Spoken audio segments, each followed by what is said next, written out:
Hello and welcome to Fearless DIY Music. My name is Tristan Lass, and today I'm joined by my wonderful dear friend, Kevin Gamble. He and I are going to have a conversation about a topic. But before we get to that topic, I would like to share something new. It's about the meaningfulness of, or the meaning that I get from some of your guys' comments. I had a very heartfelt comment left for me this week that really just kind of like made the whole idea of the channel and the whole reason for doing this content and putting it out there for everybody to look at totally worth it. And I just wanted to do a thank you to all of you who do watch and do leave comments. And even if you don't leave comments, even if you don't subscribe, whatever, whoever's watching, I appreciate it. I'm sure that Kevin appreciates the episodes that he's on as well. And that's all I have for what's new. Oh, I'd agree with that, Tris. There have been some great comments, and that really makes it a great feedback loop of learning. When I see comments that thought of something we didn't think of in a conversation, or suggested music that I didn't already know about when we were suggesting music to other people, and that's great to come away with the video with a takeaway of our own. So I love to see it. Yeah, it's wonderful. So anyway, I just really appreciate it. Well, I've got, I guess, a couple new old things as well. One thing I've been listening to this week is I saw that the news that the last Van Halen album, A Different Kind of Truth, had come back to the streaming services after being absent for an extended period. And so been enjoying hearing that again. Obviously, not the only way to listen to it on streaming, but I kind of like to, in addition to buy it, streaming it is a few pennies anyway back into the revenue stream for those artists. So I'd kind of try to double dip in that way. And so it's been good to see that. And that was actually my kids, one of their first exposures to Van Halen. We think about, all the classic stuff, wow. but it's all about when you come into the flow of things, what you're exposed to, and that they loved it, and they still remember it. And they're going to be glad to listen to that again too. Oh, that's very cool. And I also wanted to ask you a question about one of your recent videos where you covered overly complicated guitar pedals that can kind of become their own rabbit holes and distractions from doing what you really want to be doing. And it made me think more about pedals that are the opposite, that work really well, that kind of just get out of your way and let you get directly to what you're looking for with them. Do you have any good examples you can think of that kind of fit that description? Obviously, there are lots of simple pedals out there, but pedals that are simple and really doing what you want to do and being a useful tool in that regard. Well, I think there are a lot of simple pedals out there, but a lot of them don't sound good or don't work that great. I mean, it's hard. For me, at least, there are certain types of effects where it's really difficult for me to find something where the knob parameters work for me, where tonally there are great options across a wide spectrum of the potentiometer, and just that it's intuitive to use. I have featured this pedal before on the channel. I'll hold it up real close here. This is just a rebrand of a Bucket Brigade delay pedal. This is basically it's a DM2 Boss, but repackaged, reformatted. There's a little company called Rifftone, and they used to make these. I don't think they make them anymore, but they're still on Amazon for like $50. And I'm telling you, this box is great. And what I love about this delay is that it goes all the way up to 600 milliseconds, which is good. That also means that it's pushing those Bucket Brigade chips to their max, so there's a lot of really nice degrading decay, and it's a very warm pedal for a delay pedal. But the thing that I like most about it is that the repeats make sense, and the sweep of the knob is very easy to use. And this is the only delay pedal I've ever owned that I use pretty much all the time. Like, I'm going to buy another one of these to have on another board because this just works for me, and it's super simple. All the tones are good, all the parameters are right, and I think that all too often what we find is, like I said in the video, is that we find that there's a lot of stuff that's just not really even usable, even on a simple pedal sometimes, where it's like a chorus, where you would like to have maybe a little bit slower move up to where they suddenly go out of control or whatever. So the other examples I think of are like the old school. It's all the old school Boss stuff, really. Like the C. I have a CE3 chorus, which is the stereo version of the CE2. Exact same circuit, except it's stereo. That pedal sounds great no matter where you put it. It doesn't go too stupid. I have a DoD FX75C flanger. Another, a lot of times flangers, just bizarre parameters all over the place.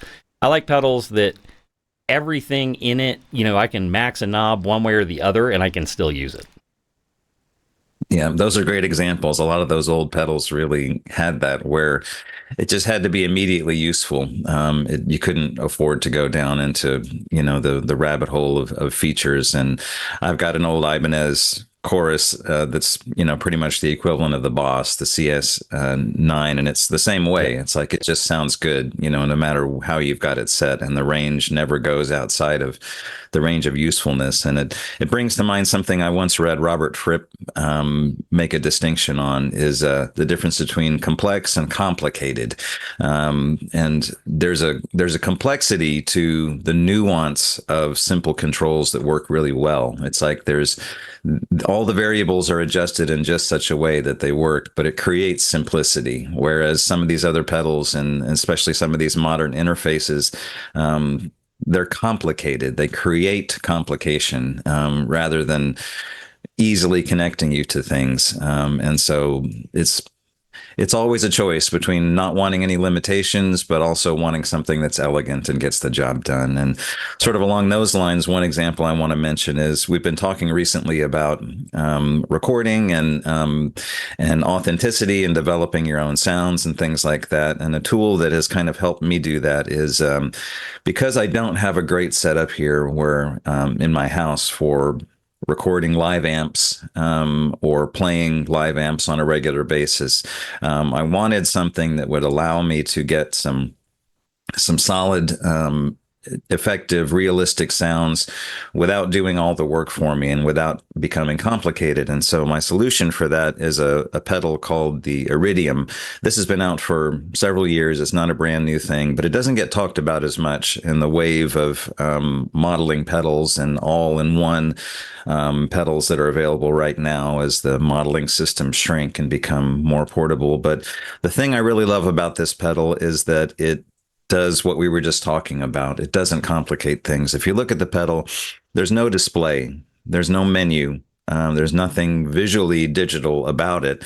Yeah. It's got bass, middle, treble, drive, and level. It's effectively the controls of an old distortion pedal. And then it's got toggle switches for 3 types of amps and 3 cabs that you can swap out if you wish. But once you've got the pedal dialed in, it's very much like interacting with an amp. It has one preset. You can save one set of settings. And so it really doesn't encourage diving into the granular details. It encourages you to set it up and then forget it and get on with, the tones that you want to have just as a basic foundation for what you're doing. And then, I add my own pedals to it. And just like that, I have my own sound that no one else is really using. And so I think that's a good example of how devices can help us remain connected to what's important and not become, as I keep saying, their own rabbit holes of endless menus and one box providing all of the answers for you, as opposed to just giving you a foundation or a blank canvas to work with. Well, it turns into option paralysis. Yes. That's my big beef with a lot of this stuff is that, oh, wow, I could ramp one effect into another effect, or I could just come up, or I could just, use an effect. I'm not against effects. I've got all kinds of pedals and all sorts of, gizmos that I use. But, having too much happening in one place, it wraps me up in knots, and then I'm just like, you know what? I think I'm just gonna go grab, a DS1 and just set it and forget it, or just use the sounds of my amp. Well, anyway, thank you so much. I'm familiar with the Iridium just through demos and things like that because I do have the luxury of playing through amps. So I've never really delved into those kind of pedals, but I understand their utility and I understand their usefulness. And everything has all this newer gear has so many great sounds just built in. I mean, it's kind of hard to go wrong, especially with Strymon stuff. Yep, agreed. Cool. All right. Well, let's move on to our topic. I don't want to call anybody out, and I don't want to throw anybody under the bus. So, and I've had negative feedback on one video where I talked about a bad experience, and then I didn't name names, and then some people got kind of riled up in the comments. But it's not really my style to want to trash people, so I'm not going to trash anyone. But there's been a trend lately, a couple videos I've watched recently by other guitar YouTubers where just like poor information was conveyed, if not just downright not understanding what they were trying to demo.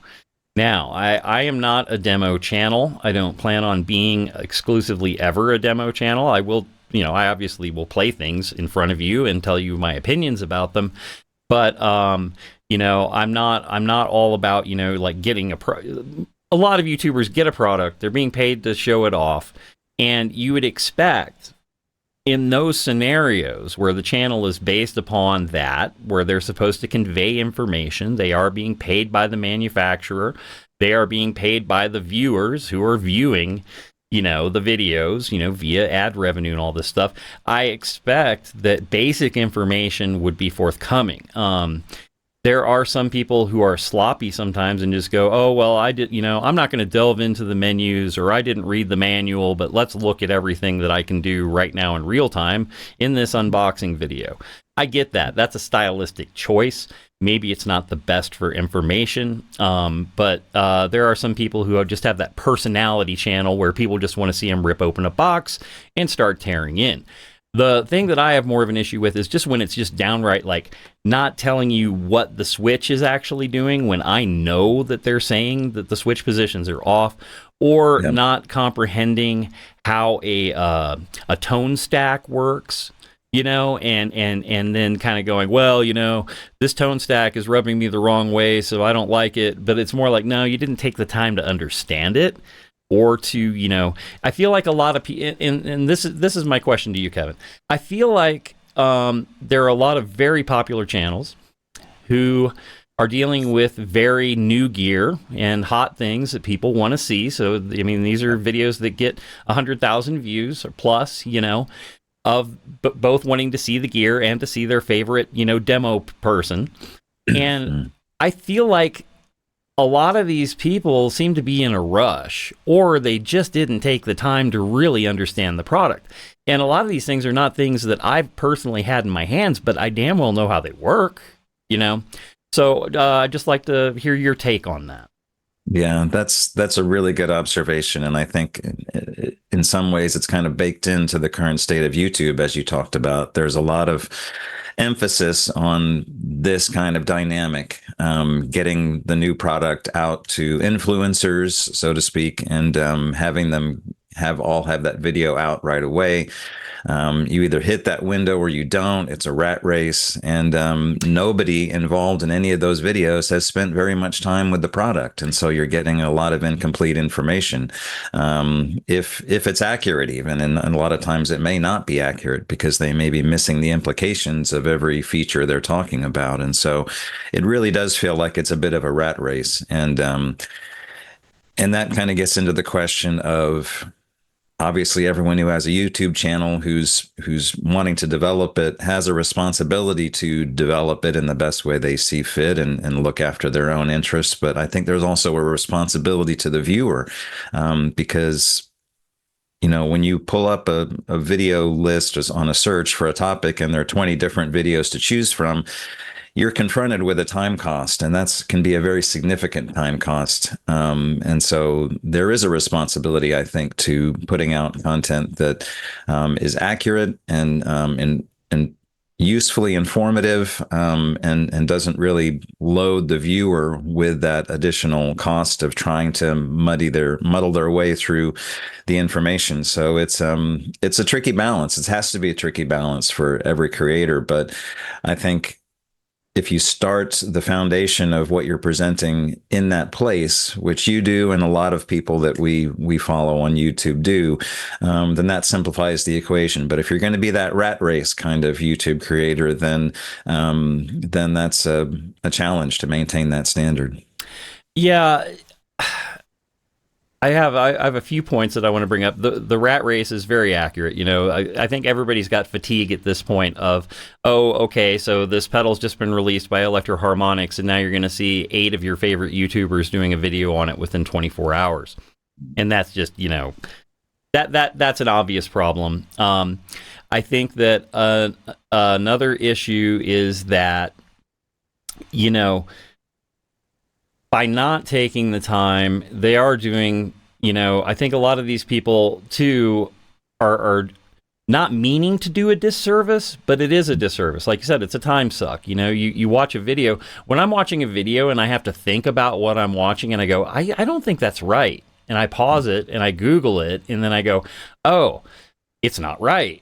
So it makes me begin to question myself, or why am I watching this? And I had last week a couple experiences like that, and I just quit watching both videos. I was just like, I'm not going to watch this. Why would I waste my time? And that's going back to what you said about what I'm trying to do here on this channel, or what we're trying to do here on this channel, is that the last thing in the world I want to do is put out something that's wrong. And most of my videos are one take wonders where I just go and I do prepare for the video and I take notes and I make sure that I'm going to present good information. Sometimes I make mistakes, and that's why I pop up a little thing. I'll put some text in, or I'll put a link in, and I'll be like, I misspoke. And that's easy to do because there's a lot of details involved in the kind of content that I'm trying to create. And what I worry about with the whole trend of these seemingly rushed product videos or other types of demonstration videos that are just kind of like seem to be inaccurate as far as just technically inaccurate, is that it's going to turn people off. And then.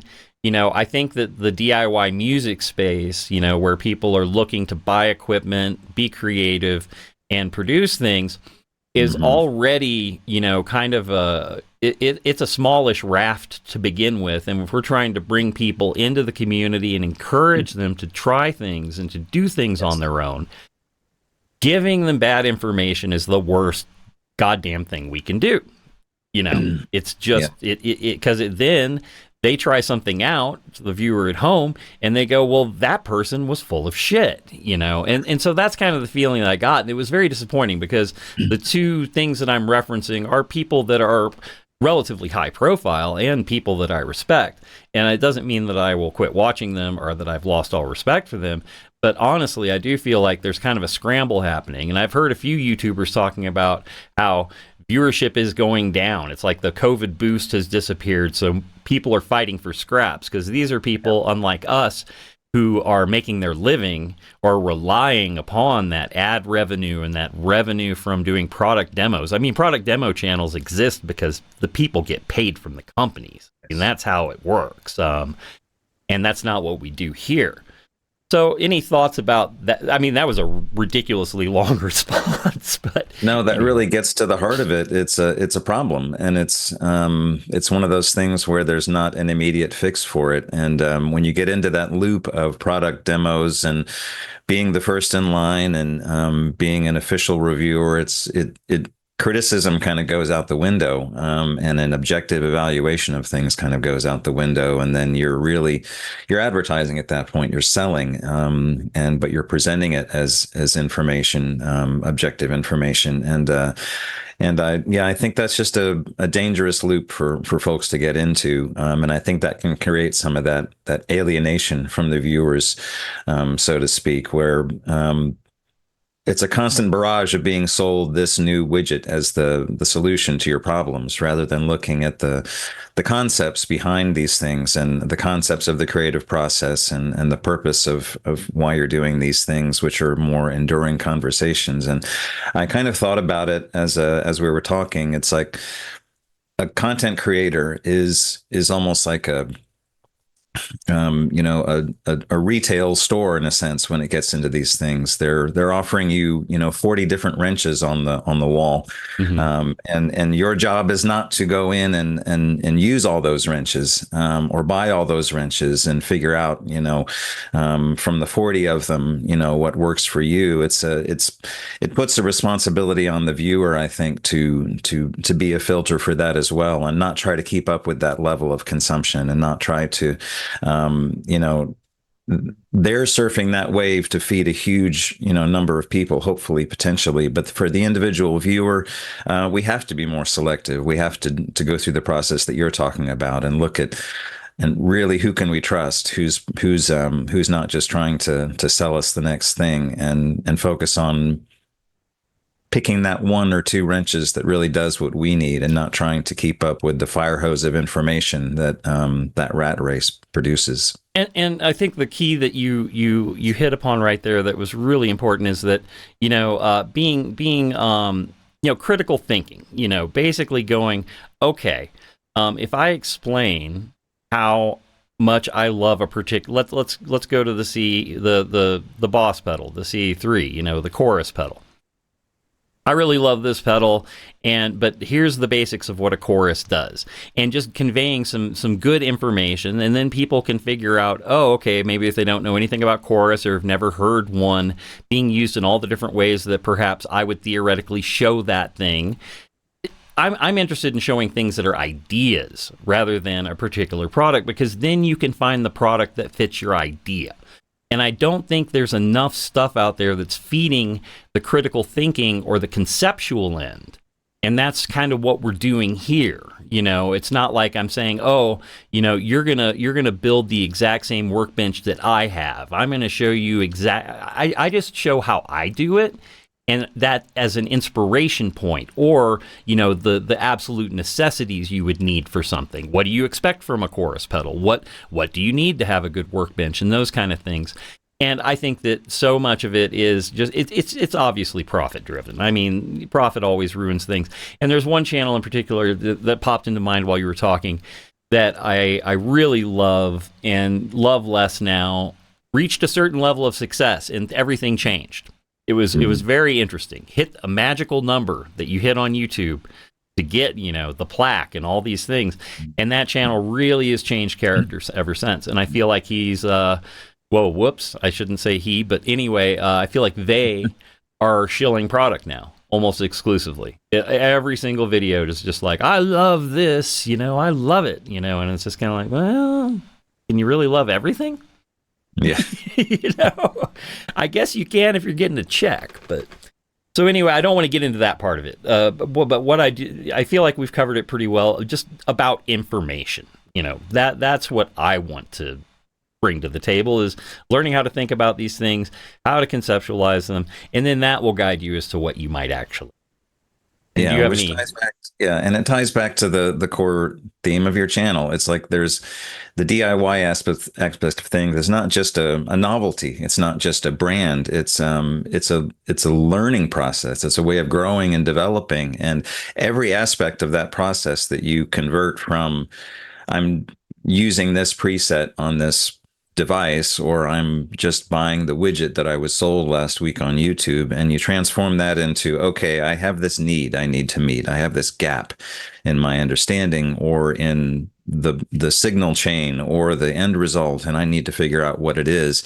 Here are the concepts I work with. Let's try to solve this problem. I mean, that has a cumulative effect over time. And, so someone watching your short about having a temperature control for your soldering iron, they're not getting sold a product right away. They're getting sold a concept. They're getting sold a piece of understanding that they can take and apply and shape, and they will be better off in the end than the person who just buys the thing they were told to buy, and then doesn't really have, the understanding of going through the process and putting it together themselves. So it's not just a novelty. It's not just a superficial thing. It's something that has a real cumulative value over time and builds skills that you won't get if you take that, if you constantly just chase after that shortcut that these videos are offering. So, so some good words of caution and advice on how to process all this. Yeah, and just to wrap it all up with a bow, I just think that if you're going to put things out in public, number one, you should make sure that you're trying to be as factual as you can be, and have proper information. People make mistakes. There's no question of that. But, you kind of owe it to yourself and to your audience that you're going to try to weed that stuff out before it hits.